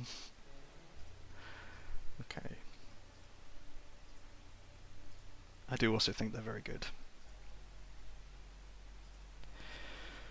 Trash the Mega Pre. We get more Mega Pre. So we're going to top down again and throw more stuff on the board and tell the runner, you figure it out. Ooh. Yep, we're going to get this trend setting behind this scatter field. That's what we're going to do.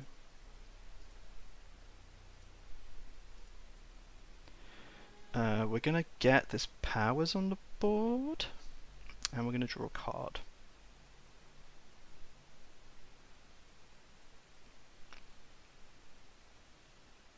Yep, that's what we're going to do.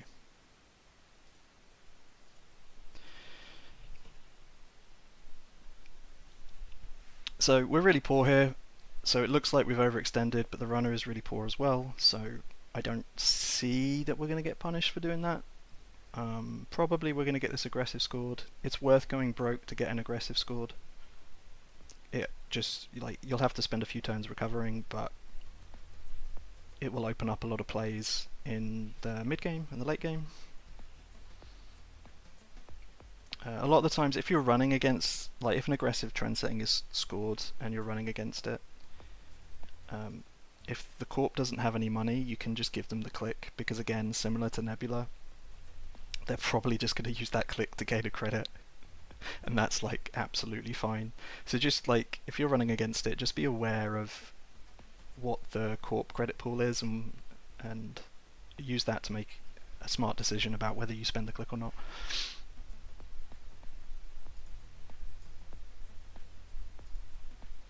Alright, we're going to... We don't really want to flip the Mega Pre. We could flip the Mega Pre.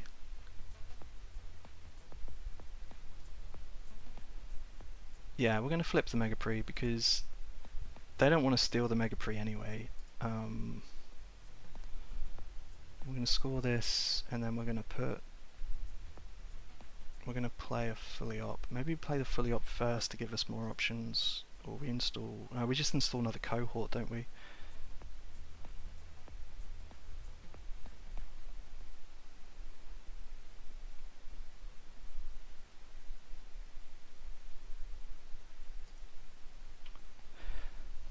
Are we installing it on the trank grid? Probably not, because then we're only going to get one trank grid fire. So we will fully op and money. Oh, we get an auto. That seems much better on the trank grid. We'll do that probably this turn.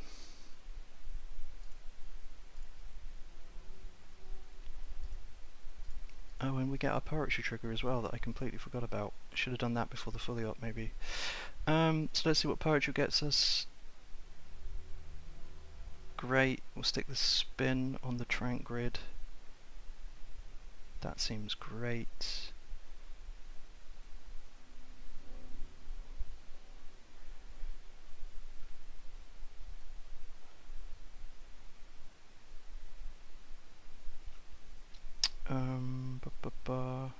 Yeah, we'll stick this spin on the trank grid, gain 2 credits, and then we're going to install this cohort out wide. Cool.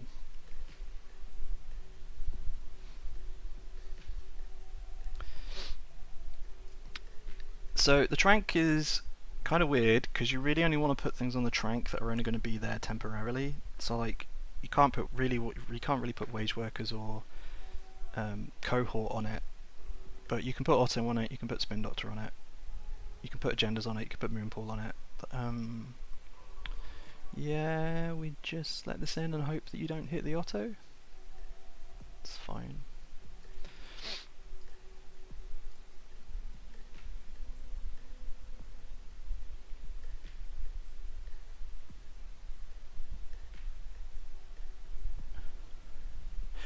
By the way, I don't know if you know this, but Showflower, who wrote the Oko fiction, has confirmed that she pronounced it Alco, so you can pronounce it that if you like.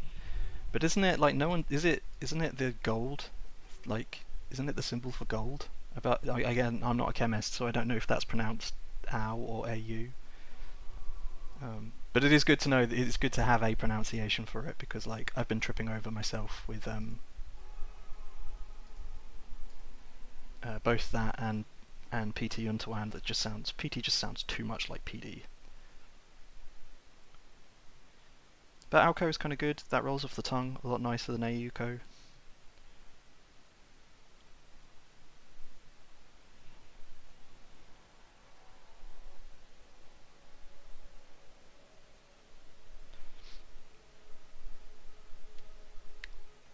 Bucket at Ben was comparing lists with cursor and had like a 2-card difference, so this would be the Alco list. So what did we stole a Mega Pre? We're gonna stick this draft. No, we're not. We're gonna stick. Oh, I've messed this up. That's fine. We're gonna stick this drafter on HQ. Yeah. So we saw Snarebears were testing an Alco list and looked really hot. We figured that asset Alco would be a thing because asset PE was a thing, and the draw of Alco just solves a lot of the tempo problems that the asset PE deck had. So it's always good when someone else builds, like you think you have an idea but someone else builds the list. Like it helps a lot. Took me a day of testing to change the list into something that I could actually play, because I just found it really clunky. Particularly the Hansei review. I found the Hansei review really clunky.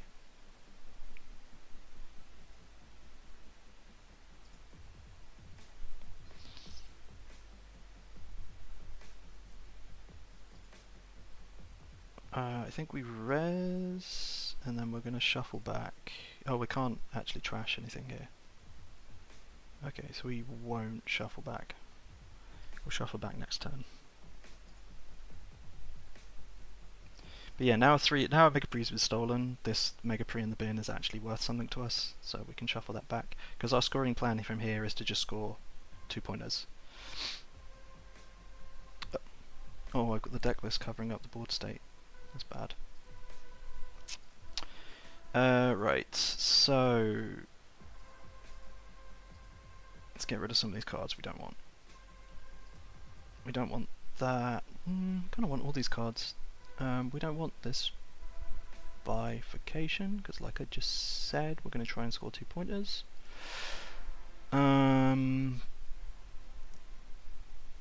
We don't want both these auto campaigns, although one of them is bound to get trashed, so maybe we do. No, we're going to get rid of one of these auto campaigns. Okay. Let's shuffle some stuff back. 2 agendas seems pretty good.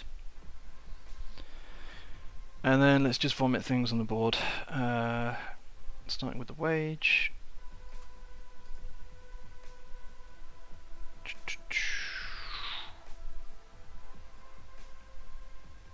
So Megapre is going to go behind the scatter field. Moonpool is going to go on the Trank grid. No, Otto's going to go on the Trank grid because there's no way that that's going to live. And then we're going to ice the Trank grid with this Tithe.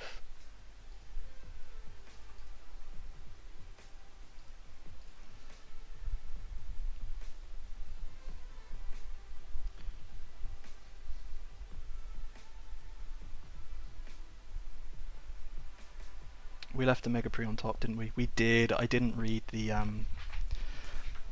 poetry scry text, so we probably could have rezzed the spin in order to pick it up, but it's fine. Them stealing a Megapre is not bad. Okay.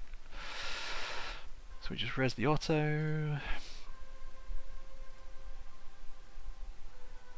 We can. There's not a lot of value in us flipping this auto face up.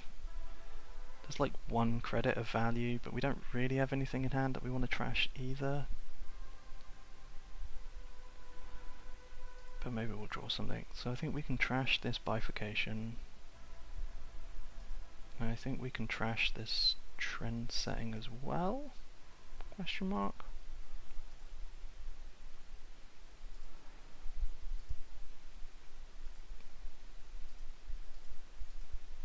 We can score this Megapre,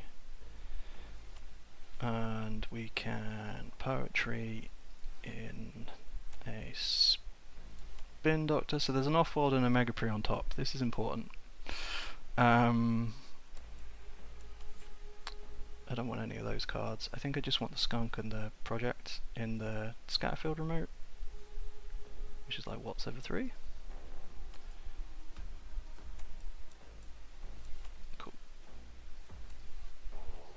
Hopefully that'll hold. Runner's on 0 credits. Needs a leech counter. Needs 2 clicks. Like, I think this probably holds. Like, the runner's probably looking at this auto campaign and looking like, how do I deal with the auto campaign anyway? So yeah, looks like this Ingatan will get through, I would have thought.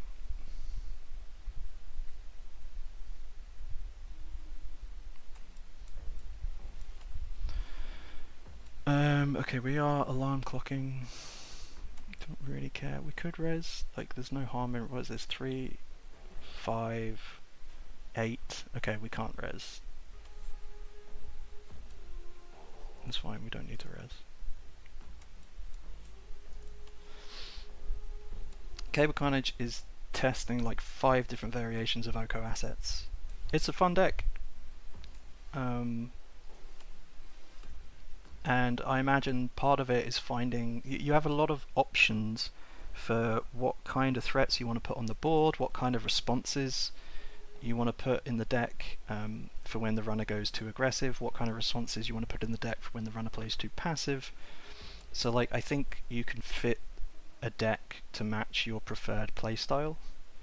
So for me that meant cutting the clearinghouses, cutting the Charlotte. I do not understand why the Charlotte was in the list at all. Like, I just didn't get it. Like, I can see the replay patterns there where you get value from it, but those play patterns just didn't feel natural to me.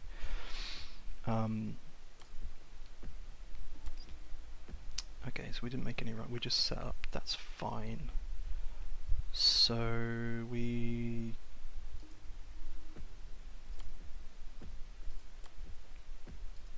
Okay, so we're just using the cohorts here to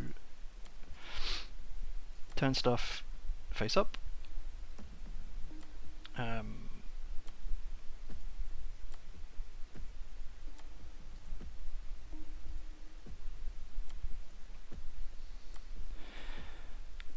And we're obviously jamming this off-world.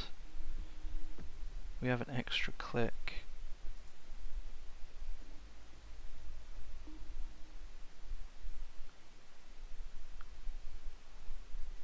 There's no way to combo out here, right?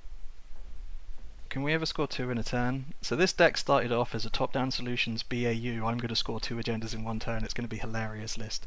And I did it, and it felt good, but it was far too cute.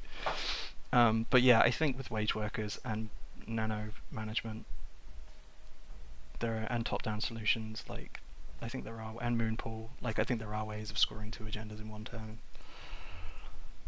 And auto campaign as well. I don't think there's a way to do it here. Like Moonpool install, off-world install. Oh, now we can. Right. Mega pre-install, Moonpool install. No, we can't. No, I don't think we can. Which is fine, so we'll advance that and score it. Powers will install. Alright, advance it twice and score it. Poetry will install a Moonpool. Ah, you know what, we totally could have done it. We totally could have done it with the powers install, let alone the poetry install. I really wasn't thinking about the powers install giving us the extra click. Ho hum.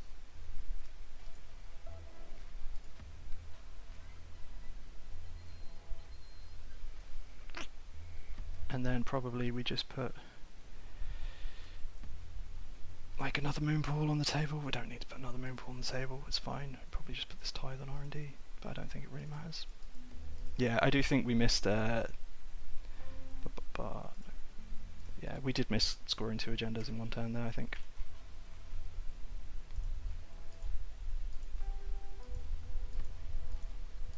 Mr. Surveyor, you can't miss lethal 2 corp games in a row. Can? I sure can.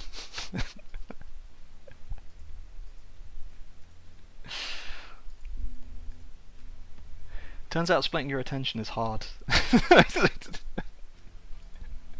And also it turns out that playing asset decks is hard. Like playing into asset decks is hard. Playing as asset decks, like there are easy turns where you just vomit assets on the board and be like, you figure it out. But then when it comes to actually winning the game, it can be harder.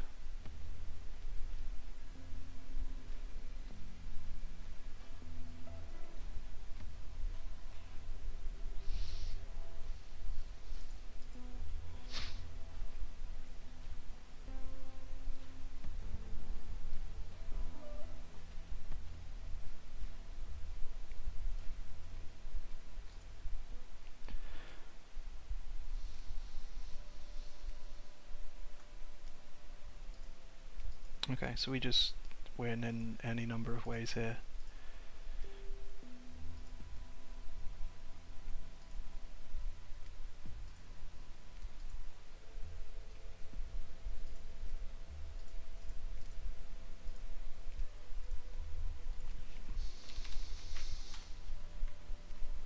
Still could have done it with Moonpool after, I think. Yeah, absolutely could. I completely forgot about the powers trigger. And I forgot, honestly, I forgot about the poetry trigger as well. So there was like a random chance that the poetry would hit something, which it did, the Moonpool. But even without that, you just powers in the Moonpool and it's like you have the extra click that you need, or powers in the agenda. Like triple advance, get a wage workers click. Doesn't feel good to hard mulligan for bling. Yeah.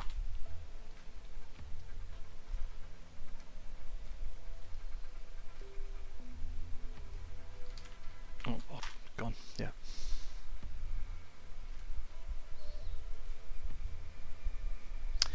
A couple of extremely tricky scoring lines last meta that ended up turning into puzzles. No one ever solved them.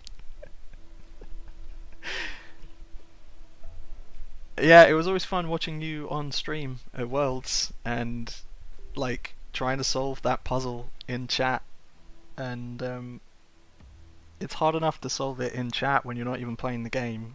Like trying to solve some of those puzzles while you're there at the table playing the game it can be a lot, but it's very satisfying when you get there.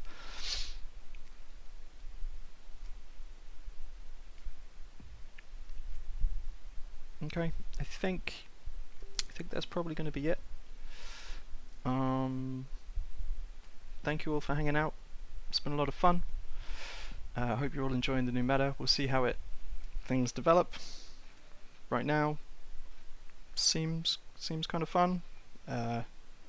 Make sure you pack your answers to deep dive, and yeah, I'll probably do this again next week, so I might see you all next week. Have a good one.